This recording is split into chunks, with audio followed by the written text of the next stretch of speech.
Hey everybody, how's it going? The Johnny Cage here, welcoming you back for some more of Let's Play Lufia 2 Rise of the Sinestrals.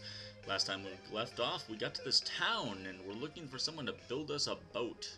Because, you know, that's the only way to really get around. Well, unless you count warping, but that doesn't count. So anyhow, we have to go up into this mountain and find the boat builder, because he's been up there for quite a while, and you know what that means. He's probably in some trouble. He's probably, you know, under attack by some sort of giant flower piranha plant thing. I don't know. Whatever they have in this world that kills people is probably trying to kill him. Or whatever lurks on that mountainside. Let's find out, shall we? Ugh, so many random encounters so early in this video. Man, just, I can't believe how many of these guys. But luckily we're still overpowered, except for Decker, who's only level 26, so he's got a ways to go, but whatever. That will make up for the fact that we're so overpowered. We can let it slide this time, I think.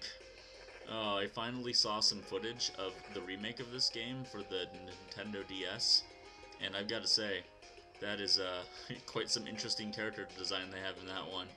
I was looking at, they compared two scenes from this game and that game, showing character sprites and such, and wow, did they change some stuff up. Decker, for instance, you know, he's this badass guy with blue hair and an axe in this game, and in that game he's this really flamboyant lady-killing guy with long, luscious pink hair, which I thought was ridiculous. Oh man, and you know, guy was super buff, super muscular, which, you know, I suppose if they could have made him look that way, that's kind of the way he's made out to be. Maxim, Johnny in this case, he had like this crazy anime-ish kind of hair, but he had he had a black leather jacket on, which was really weird. And Selen was the only one that kind of looked like she would probably look in this game.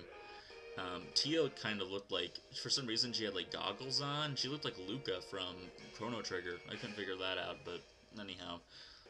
Enough of that. We're on this mountain now, and this is our first little puzzle you'll find. That you have to get rid of all these bushes in one go, and the way to do that is to use a bomb, and it blows them bushes good. And then you get attacked by a tree! Just one tree. Don't worry, I think we can handle a single tree. And in fact, these are gotta be the easiest enemies in the area. Hey, SW2KX, level up. Nice to see, nice to see. Try to ignore the battles where we can, because they're kind of pointless, but there's a switch, and there's a ladder, and, you know, all that 3 rooms of unnecessariness for us to go back and check out what they got over here. Up these stairs, and we're here, and more enemies. I thought this dungeon was really long. I don't know, it seemed like it was a long one, but at least there isn't really a very hard boss at the end, which is a huge plus, and we get something really good out of it, obviously. I mean, you know, no spoiler here that you get a boat pretty much at the end of this, which is a huge thing. Oh, another tree! Look at him. He's so happy. So wanting to kill us. Oh man, but I don't know. If anyone's played that DS version of this game, let me know if it's any good, because I don't think I'd ever get it, but that would be pretty fun. I've been playing Mega Man 1, actually. Ooh, look at there, the chest. Purple chest. Must mean there's a key in it. I just got Mega Man 1 today. Yeah, when all the grass grows, no time. There's a wall to bomb out over here.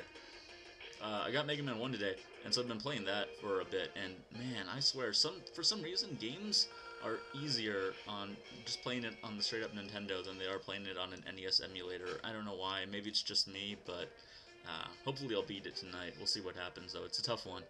We found the tree key! Yay! Obligatory key to open up doors that must be opened. Yes, indeed. Well, that was pretty early on. I gotta say, that's the earliest probably in any cave, even counting the earliest ones that we've gotten the key. So here's your first little tricky puzzle of the game. You need to step on, not of the game, of this dungeon.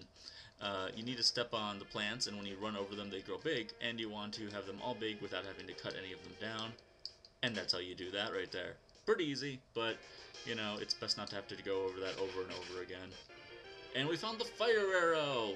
Nice! Our next piece of Link's utility belt discovered, and yes, it works just like flaming arrows do in a Legend of Zelda game.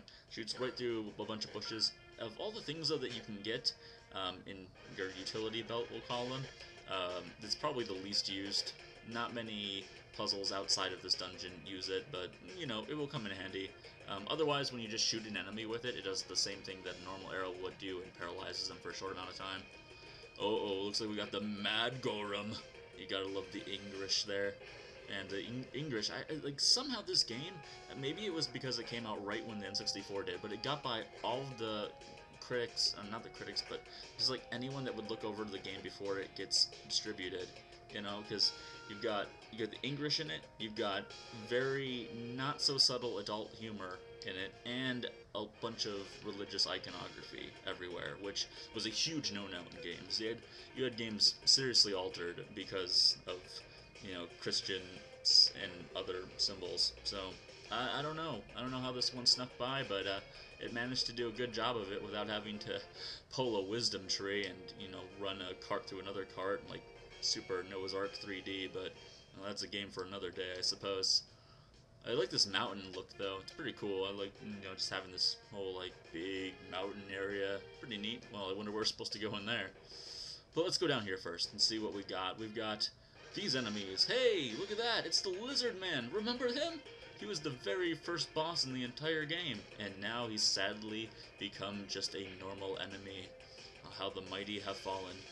Very, very sad. Let's see how Blizzard works on him. But you do have that one in the middle that is the mage variety of them, if you will, and he's very susceptible to magic.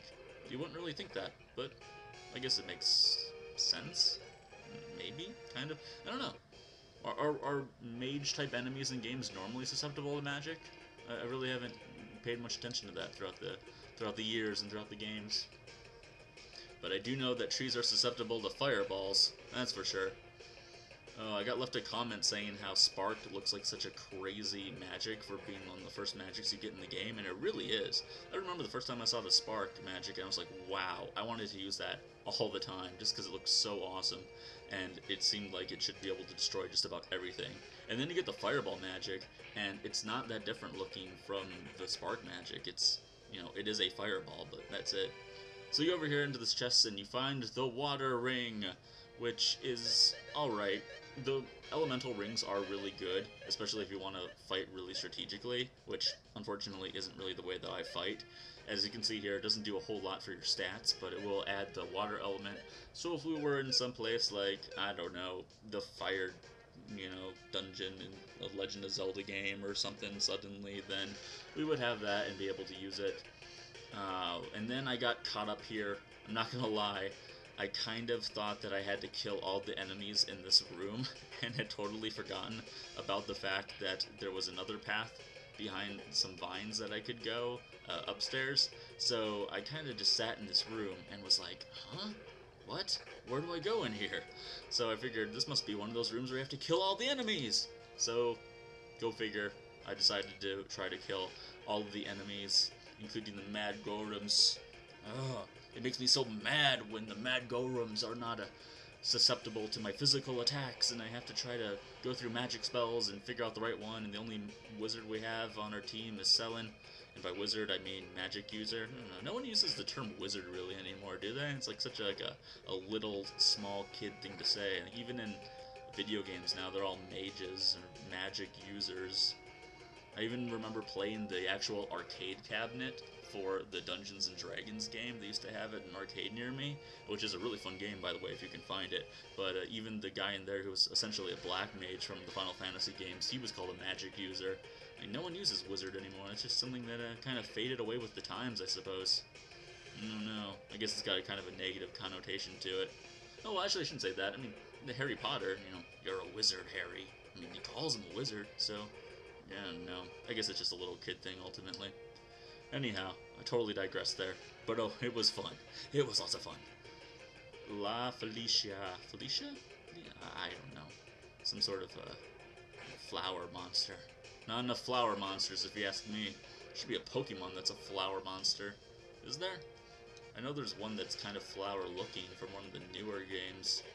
But, man, I don't know anything about the newer games. Although I've heard a lot of great things about White and Black. People have been telling me that they actually are really good games. And, you know, really have kind of gotten Pokemon back up to snuff with where it used to be, you know. But, I don't know. Some would argue that it never really fell in how good the games were. But, you know, It is what it is. So then we went through all of these guys, finally get to the last people. I'm just completely worn out. Look at me. Gosh, Selin and Deckard are nearly dead. That's not supposed to happen. I mean, Selin does not have a lot of defense, and Deckard's at level 26, but even so, man.